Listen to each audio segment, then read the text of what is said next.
Kaixo,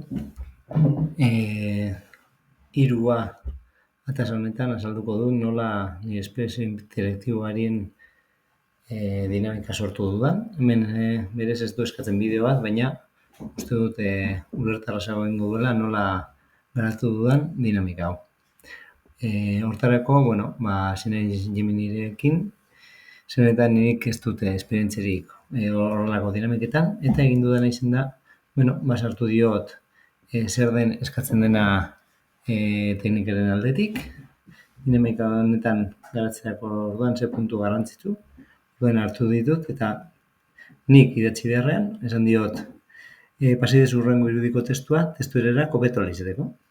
Primera, orduan hemen izan dut, eta orain egin dudana izan da hurrengo testua idatzi diot. Hezkuntzan erabiltzen diren espresio intelektiboetan aditua zara, hau da, testu ingurua jarri diot, Euskadiko Lanbide Heziketako 2 mailako irakaslea naiz, PPFM zikloan ematen ditu nire klasean lehenengo mailan.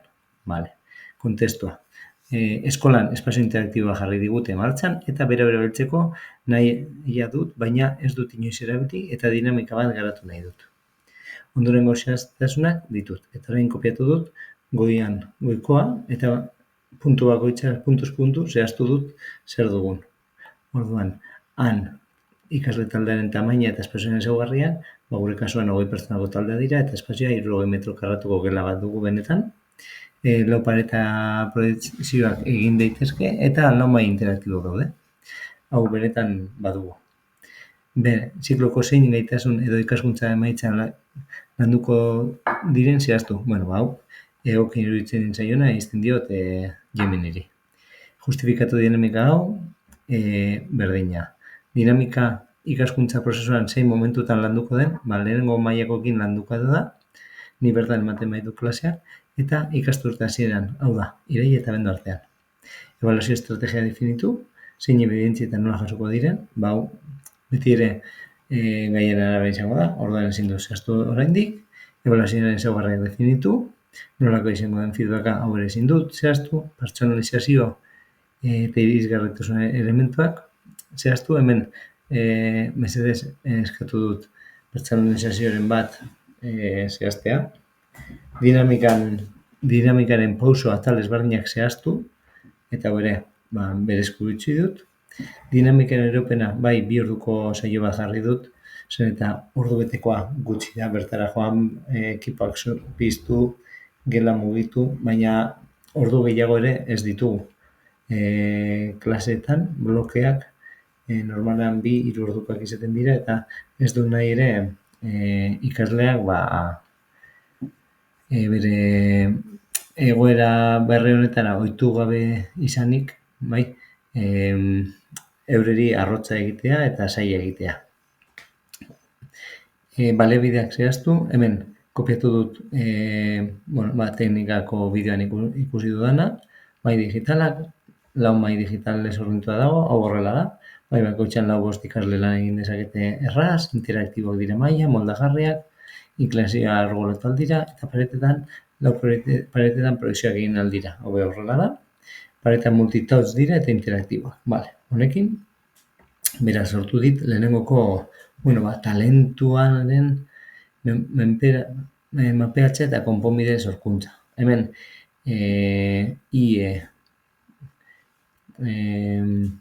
ikasgaikoei buruzko erronka bat izan da, eta nik hau, ikas enpresa buruzko aparkatu izan da, eta nik hau ez dudan menperatzen, ez zaite egoki iruditu. Niretzako eta orduan zer egin dut, honen amaian esan diot. Aldatu egiten gaia, gai tekniko bat lantza nahiko nuke. Nik gai teknikoa ematen ditut, PPFM, Programación de la Producción, Fabricación Mecánica. Uste dut, agian ez duela ulertu zerban PPFM, laburketa da. Eta dinamika ulerterra zamezez diseinatu. Hau eskatzerakoan, produkzio fluxua optimizatzen deituriko Fabricación Mecánica 4.0 dinamika sortu dit. Baina hemen irakurrezkero, layouta eta efizientziari buruz dabil denbora osoan hizketan, eta hau 2. mailan lantzen da. Ez lehenengo mailan. Beraz, esan diodana izan da horrengokoa. Zehaztu egin dio gehiago. Progresio gaia 2. mailako ikasgai baten lantzen da, hauetariko lehengo maila, modulo profesional bati dagokion dinamika sortu. Eta hemen 3 ikasgairi buruz esan diot. Marrazketa, izango litzateke interpretazio grafikoa, prozesuen definizioa, eta produktuen egiaztapena, edo metrologia. Eta orain bai, atala dit, nik landu dudan gaia. Pisaren jaioera jarri du bera, marrazkitik egiaztapenera, eta hemen, hainbat puntu aipatu ditu. Orduan, hemen puntu hauek bai egokiak iruditu zaizkit, zikloko ikasten baitzak, hemen esaten duena da, joango gara honek irakurtzen, eta hemengo puntuak eta nola atera ditudan. Vale? Orduan, sortu da izan da, baliabide bat Canva bitartez, eta hau da, pisa baten jaiotza ingurune interaktiboa. Vale. Hemen argazki bat sortu dut, dinamikaren azalpen laburra. Eskartzen da emailean, eta hemen txertatu dut pisaren jaioera dinamikan, 20 ikasle lau taldeetan banatzen dira gela imersiba. Guk 20 ikasleko talde ditugu. Talde bakoitzak emaneko pisa baten plano tekniko kritikoa analizatuko du lehenik. Hau da, plano bat ematen zaie, eta bera analizatzen dute. Tamaina handian proiektatutako parete interaktibetan oinarrituta. Paretetan aztertzen dabe, era handia baten ikusi dezakete denek, mugitu, multitask da, ondoren mai interaktibetara doaz, eta hemen, pisa hori fabrikatu eta muntatzeko eragiten sekuentzia definituko dute. Hau da, prozesu horriak garatuko dituzte bertan. Bai? Eta gero, isladatuko dute paretara barriro, beste klasekideek eztabaidatzeko sekuentzia hori ia zuzena den edo ez. Azkenik, marrazkiko tolerantzia estuenak egiaztatzeko neurketa tresna egokienak hautatu eta erabaki horiek justifikatuko dituzte prozesua modu digitalan eta koloratorian kudeatuz.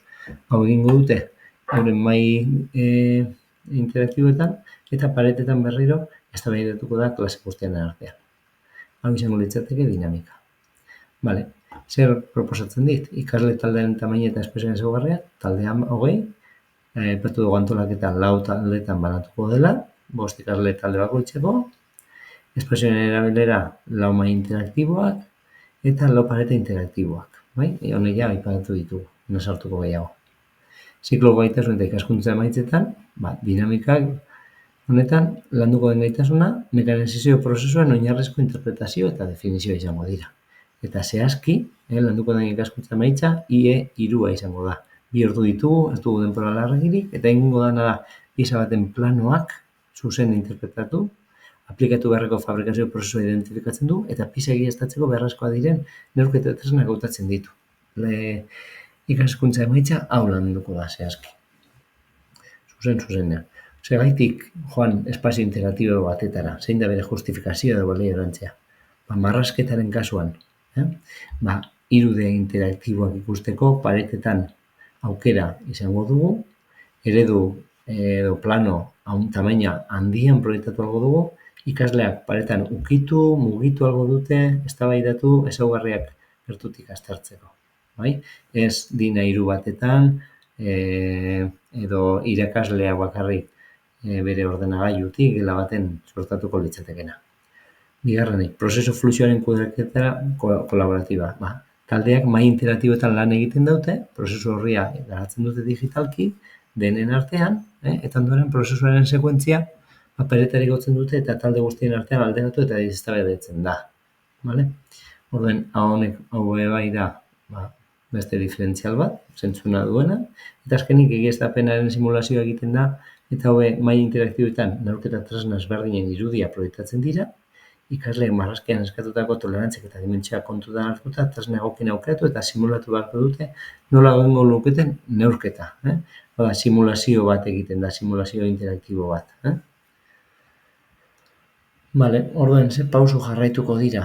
Orduan, 2 orduko iraupena izango du, ditxo dela bera, eta plano bat emango zaie, plano bat.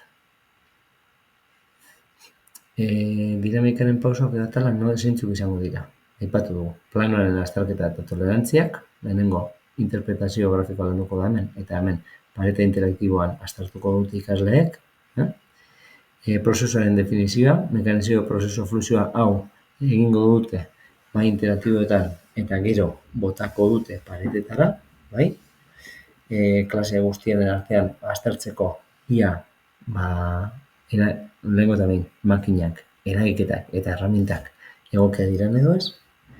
Hirugarrenik, produktuen egiaztapenean, taldeen aztertuko duten, tolerantzia kritikoak, ze instrumentorekin edo neurgailurekin neurtuko diren, zein den tresnarik egokiena, eta justifikatu egin beharko dute, simulagailuak erabiliko dituzte neurketak egiteko, eta beraien arteko ebaluazioa eta elkarrekintza nola egingo dute? Partekatzen egingo dute talde bakoitzak prozesorena eta tresnen hautaketarena paretetan, hau aipatu dut arestian ere, bale? Eta ondoriak eta bertaratzea,